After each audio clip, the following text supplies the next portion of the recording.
সুপ্রিয় দর্শক, আসসালামু আলাইকুম। আপনাদের সবাইকে স্বাগত জানাচ্ছি এখনকার আলোচনায়। আপনাদের সঙ্গে আছি আমি সিরাজুল ইসলাম। দর্শক, অনেকগুলো গুরুত্বপূর্ণ খবর আছে। তার প্রথম এবং প্রধান খবর আপনাদের কাছে হয়তো ভালো লাগতে পারে।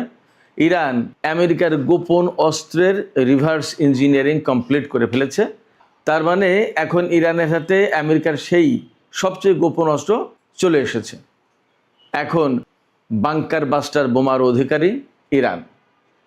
এদিকে ইরানের নতুন একটা ভিডিও ফুটেজ প্রকাশ করা হয়েছে, যাতে দেখা যাচ্ছে যে আন্ডারগ্রাউন্ডে হাজার হাজার বোট, জাহাজ ডুবিয়ে দেওয়ার জন্য এগুলো রেডি। ইরান বলছে পরবর্তী পর্যায়ে এগুলোকে ব্যবহার করা হবে এবং বিশ্ব শিগগিরই দেখবে এগুলো রাখার মানেটা কি। তার মানে নতুন কোনো পরিকল্পনা নিয়ে এগিয়ে যাচ্ছে ইরান।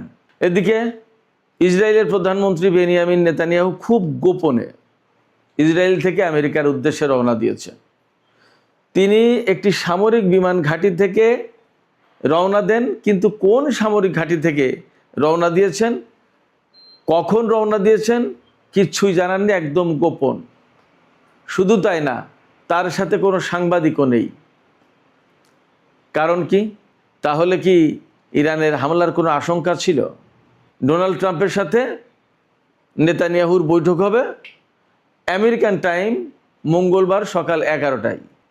আপনাদের জন্য চমৎকার আরেকটি খবর হচ্ছে, এই বৈঠকে অর্থাৎ একই সময়ে ইউক্রেনের প্রেসিডেন্ট ভলোদিমির জেলেনস্কিও আমেরিকা যাচ্ছেন এবং ডোনাল্ড ট্রাম্পের সাথে তারও বৈঠক হবে। একটা বিষয় জাস্ট আমি এখানে একটু যোগসূত্র রাখি। ইউক্রেন কিন্তু ইরানের একটি বাণিজ্যিক জাহাজে হামলা চালিয়েছে, এরপরে এই ঘটনাগুলো ঘটছে।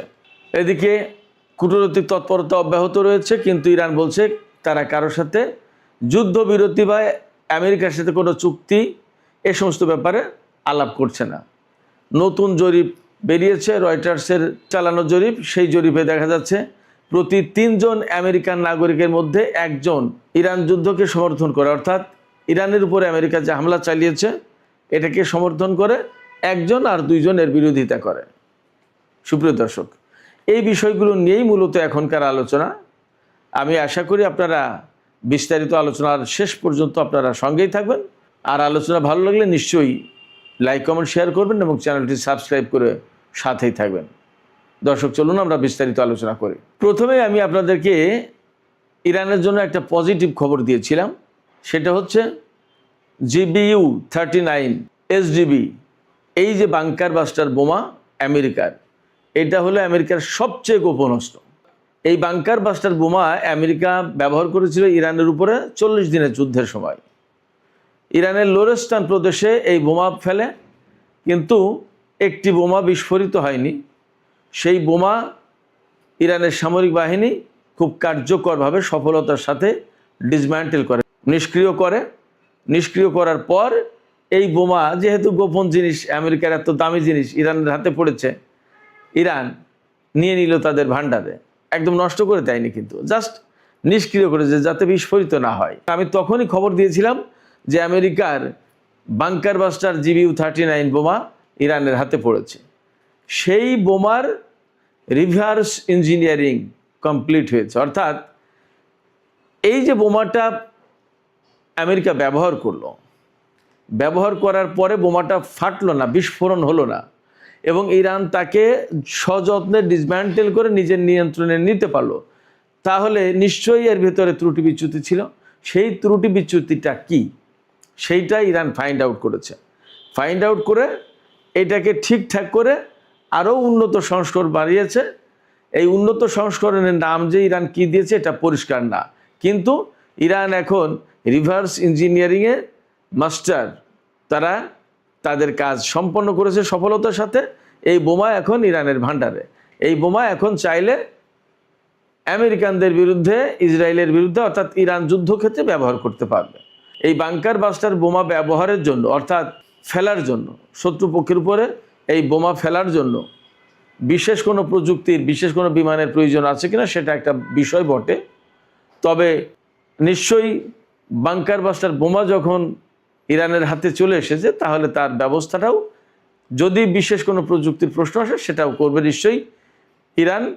এই বাংকার বাস্টার বোমা অহেতুক এমনি তারা রিভার্স ইঞ্জিনিয়ারিং করেনি, এটা আপনারা নিশ্চিত থাকতে পারেন। আমি মাঝখানে একটু কথা বলেছি যে রিভার্স ইঞ্জিনিয়ারিংয়ে মাস্টার ইরান। কেন বলেছি এই কারণে, দেখেন আমেরিকার খুবই গুরুত্বপূর্ণ ড্রোন 2012 সালে সম্ভবত বা 2011 সালে, আমি তখন ইরানে, এই গুরুত্বপূর্ণ একটা ড্রোন, তার নাম হচ্ছে RQ-170 সেন্টিনেন্টাল। এই ড্রোন আফগানিস্তানের বাগরাম বিমান ঘাঁটি থেকে আমেরিকা উড়িয়েছিল। তখন আফগানিস্তান আমেরিকার কন্ট্রোলে। বাগরাম ঘাঁটি থেকে উড়িয়ে ইরানের ভেতরে দিয়ে এই ড্রোন দিয়ে ইরানের অনেক গুরুত্বপূর্ণ তথ্য উদ্ঘাটন করবে, গোয়েন্দাবৃত্তি চালাবে। যখন ইরানের আকাশে এই ড্রোন চলে গেছে, একেবারে সাথে সাথেই ইরানের সামরিক বাহিনী সেই ড্রোন ট্রেস আউট করেছে, শনাক্ত করে হ্যাক করে ফেলেছে। হ্যাক করে একদম আস্ত নিরিবিলি নামিয়ে নিয়েছে, ইরানের ভান্ডারে নিয়ে নিল। তখন বারাক ওবামা ক্ষমতায়। আমেরিকার এই ড্রোন নিয়ে ইরান আর আমেরিকাকে ফেরত দেয়নি। এটা রিভার্স ইঞ্জিনিয়ারিং করে শাহেদ 171 এবং 191 এই দুই মডেলের ড্রোন বানিয়েছে ইরান। তো এই উন্নত মানের দুই রকমের ড্রোন ইরান বানিয়েছে, এবং তারপরে ইরান ড্রোন শিল্পে আরও অনেক রকমের উন্নয়ন ঘটেছে, এবং এখন তো ড্রোন শিল্পে বলা যায় ইরান বিশ্বের বুকে রাজা। আপনারা সবাই দেখতে পাচ্ছেন কি পরিস্থিতি। ড্রোন এবং ক্ষেপণাস্ত্র দিয়েই আমেরিকা এবং ইসরায়েলের মতো দুটো শক্তিকে একেবারে কাত করে দিয়েছে, নাস্তানাবুদ করে দিয়েছে। এটা তো আমার কথা না, দেখতেই পাচ্ছেন তো কি পরিস্থিতি। 2 দফা 3 দফা যুদ্ধ করলো আমেরিকা, কিন্তু লাভ কিছু হয়নি। তো এই GBU-39 এই বোমা রিভার্স ইঞ্জিনিয়ারিং করার পরে এখন নিশ্চয়ই ইরান ফুরফুরে মেজাজে আছে।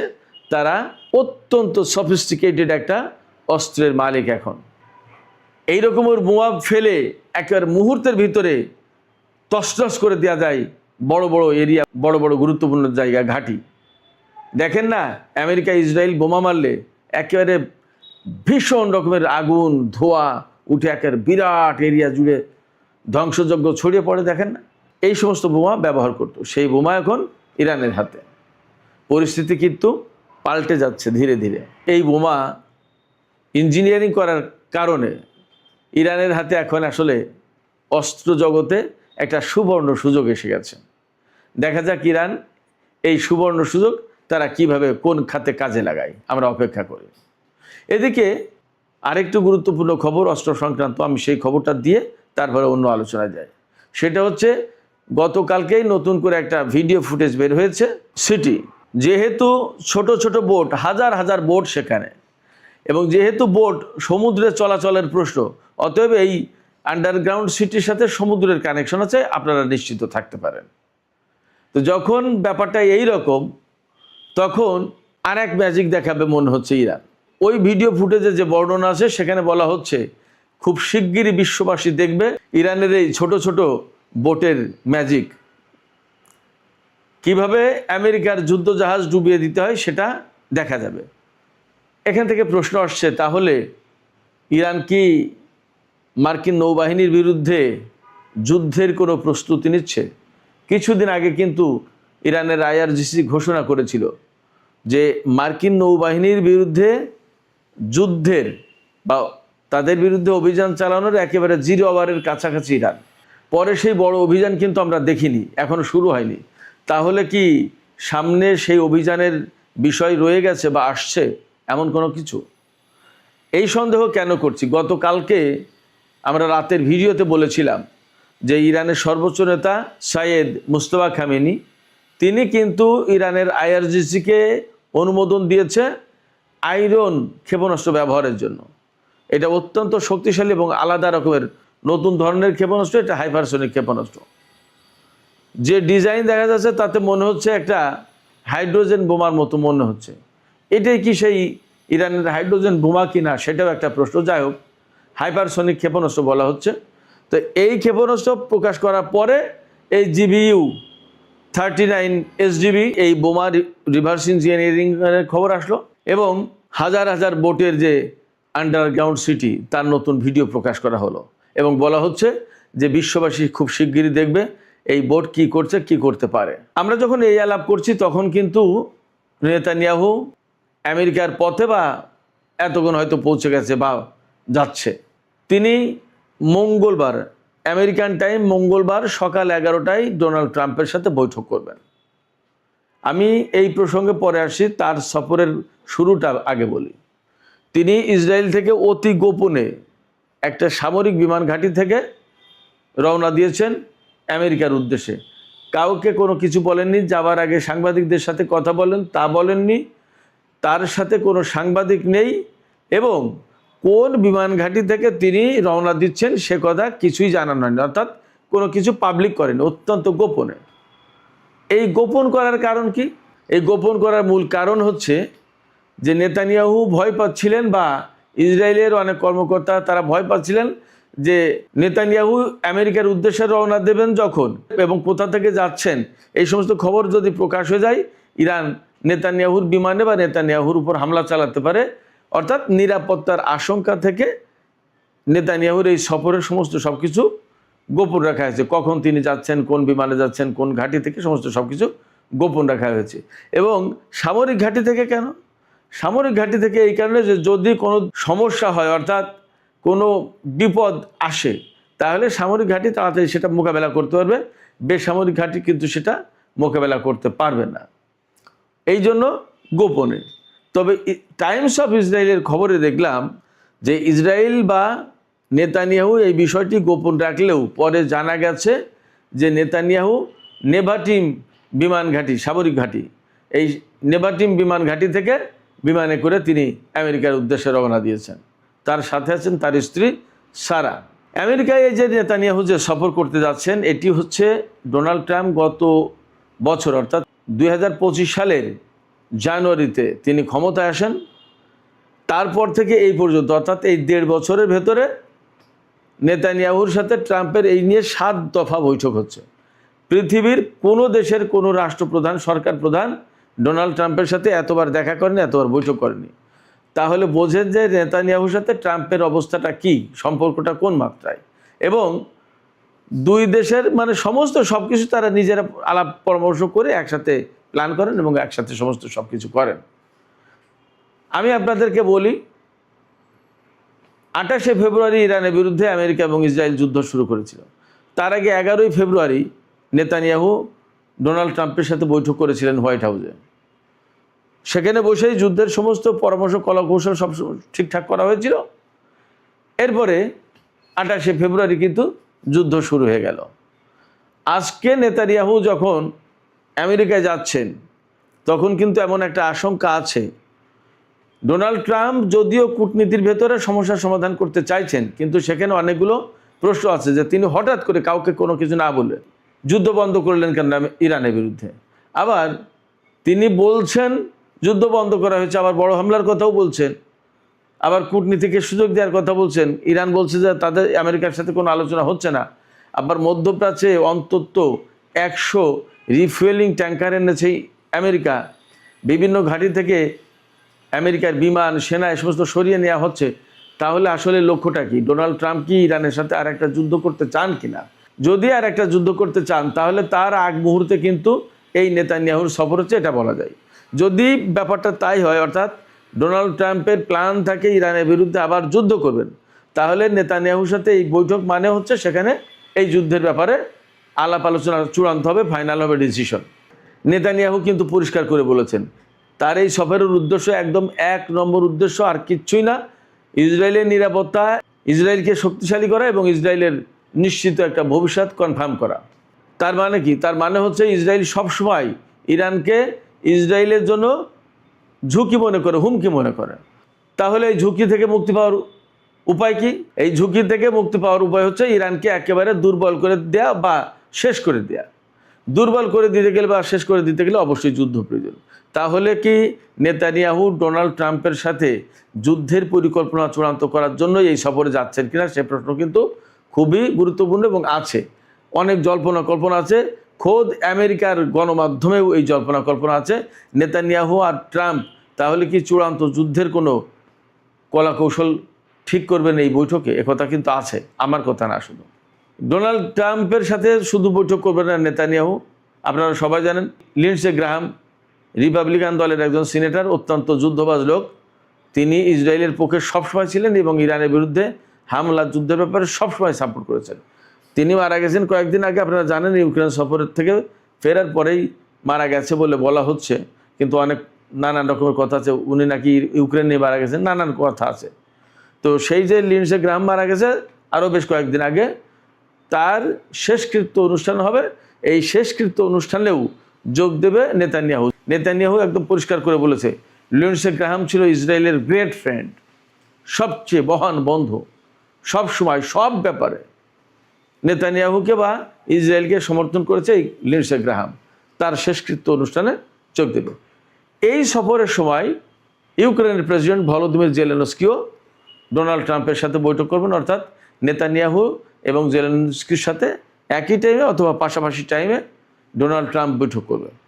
আপনারা সবাই জানেন গত পরশুদিন 2 দিন আগে জেলেনস্কি বা ইউক্রেন ইরানের একটি বাণিজ্যিক জাহাজে হামলা চালিয়েছে কাস্পিয়ান সাগরে, যে কাস্পিয়ান সাগরে কখনো কোনো যুদ্ধ হয়নি। সেই জায়গায় ইউক্রেন ইরানের বাণিজ্যিক জাহাজে হামলা চালিয়েছে, একজন নিহত, একজন আহত। প্রশ্ন হচ্ছে হঠাৎ করে কেন ইউক্রেন ইরানের উপর হামলা চালালো? ইরান কিন্তু এর প্রতিশোধ নেওয়ার হুমকি দিয়ে রেখেছে এবং বলেছে যে বিনা জবাবে পার পাবে না। সময় সুযোগ মতো ইরান নিশ্চয়ই এর জবাব দেবে, এমনটা ধারণা করা যায়। যদি তাই হয় তাহলে ইরানের সাথে ইউক্রেনের কি একটা ফুল ফ্লেজের যুদ্ধ লেগে যাবে কিনা সেটা একটা প্রশ্ন। পাশাপাশি ইউক্রেন ইরানের উপর হামলা করে এখন সে তো একটা বিপদে, এই বিষয়ে আমেরিকার হেল্প চাইবে কিনা সেটা একটা প্রশ্ন। জেলেনস্কি বলেছে যে ব্যালিস্টিক ক্ষেপণাস্ত্রগুলো প্রতিহত করার জন্য তার সিস্টেম প্রয়োজন, সেই সিস্টেম আমেরিকার কাছে চাইবে। আমার কথা হচ্ছে যে আমেরিকার নিজের সিস্টেমই তো ধ্বংস করে দিয়েছে ইরান, সেক্ষেত্রে জেলেনস্কি আমেরিকার কাছ থেকে আর কি সিস্টেম নেবে ব্যালিস্টিক ক্ষেপণাস্ত্র প্রতিহত করার জন্য? যদি ইরানের সাথে ইউক্রেনের যুদ্ধ লেগে যায় খানিকটা, তাহলে জেলেনস্কি বুঝবে যে পরিস্থিতি কোথায় গেছে এবং কী হয়েছে। সুপ্রিয় দর্শক, আলোচনা শেষ করবো। আলোচনা শেষের আগে একটা ছোট্ট জরিপের তথ্য জানিয়ে শেষ করি। নতুন জরিপ বের হয়েছে, রয়টার্স ইপসোস এই জরিপ করেছে 24 থেকে 26 জুলাই, অর্থাৎ একদম 2-3 দিন আগের কথা। এই জরিপ করেছে, তাতে দেখা যাচ্ছে প্রতি 3 জন আমেরিকান নাগরিকের ভিতরে 1 জন যুদ্ধকে সমর্থন করছে আর 2 জন যুদ্ধের বিরুদ্ধে। তার মানে ডোনাল্ড ট্রাম্পের অবস্থাটা আপনারা বুঝতে পারছেন, এই যুদ্ধ কিন্তু খুবই অজনপ্রিয় একটা যুদ্ধ আমেরিকায়। তারপরেও ডোনাল্ড ট্রাম্পকে এই যুদ্ধ করতে হচ্ছে। মজার ব্যাপার হচ্ছে এই যুদ্ধ যে আমেরিকা করছে ইরানের বিরুদ্ধে ডোনাল্ড ট্রাম্পের নেতৃত্বে বা তার সিদ্ধান্তে, কিন্তু সমস্ত জায়গা থেকে এই কথা পরিষ্কার জানা যাচ্ছে যে কেন ডোনাল্ড ট্রাম্প ইরানের বিরুদ্ধে যুদ্ধ করছেন, তার সুনির্দিষ্ট লক্ষ্যটা কি, এটা তিনি পরিষ্কার জবাব দিতে পারছেন না। প্রথমে বলেছিলেন ইরানের সরকার পরিবর্তন, পরমাণু ধ্বংস করে দেয়া, তারপরে বলছে যে হরমুজ প্রণালী ওপেন করা। আসলে কোনটা কি এবং কোনোটাই অর্জন করতে পারেনি। এই যুদ্ধটা নিয়ে ডোনাল্ড ট্রাম্প খুবই গাড়াকলে পড়ে গেছে এবং আমেরিকার মানুষের ভেতরে নানান রকমের প্রশ্ন তৈরি হয়েছে। ডোনাল্ড ট্রাম্প কিন্তু খুব বিপদে। ডোনাল্ড ট্রাম্প কীভাবে উত্তরণ ঘটান, নতুন করে ইরানের বিরুদ্ধে কোনো যুদ্ধ শুরু করতে যাচ্ছেন কিনা নেতানিয়াহুর এই সফর থেকে, তা অনেকটা পরিষ্কার হবে। এবং ইরান যে কোনো পরিস্থিতি মোকাবেলার জন্য যে তৈরি, তা মোটামুটি বিভিন্ন আকার ইঙ্গিতে আমরা দেখতে পাচ্ছি। দেখা যাক কী পরিস্থিতি দাঁড়ায় শেষ পর্যন্ত। সুপ্রিয় দর্শক, এখনকার আলোচনা এখানে শেষ করতে চাইছি। যাবার আগে আপনাদের কাছে প্রশ্ন, আপনাদের মতামত জানতে চাই। আপনারা কি মনে করছেন? ইরান কিন্তু তার আন্ডারগ্রাউন্ড নেভাল বোটের সিটি দেখাচ্ছে। গত রাতে ভিডিওতে দেখিয়েছি যে সর্বোচ্চ নেতা বলেছেন ইরানের IRGC আয়রন মিসাইল ব্যবহার করতে পারে, অনুমোদন দিয়েছেন। তারপরে বাংকার বাস্টার বোমার রিভার্স ইঞ্জিনিয়ারিং সফল করলো। এ সমস্ত সব কিছু থেকে এমন কি মনে হচ্ছে যে ইরানও কোনো বড় যুদ্ধের প্রস্তুতি নিচ্ছে? আপনাদের মতামত জানিয়ে কমেন্টে লিখতে পারেন। আর ভিডিও ভালো লাগলে লাইক, কমেন্ট, শেয়ার করবেন এবং চ্যানেলটি সাবস্ক্রাইব করে সাথেই থাকবেন। দর্শক, আপনাদের সবাইকে অনেক অনেক ধন্যবাদ। আল্লাহ হাফেজ।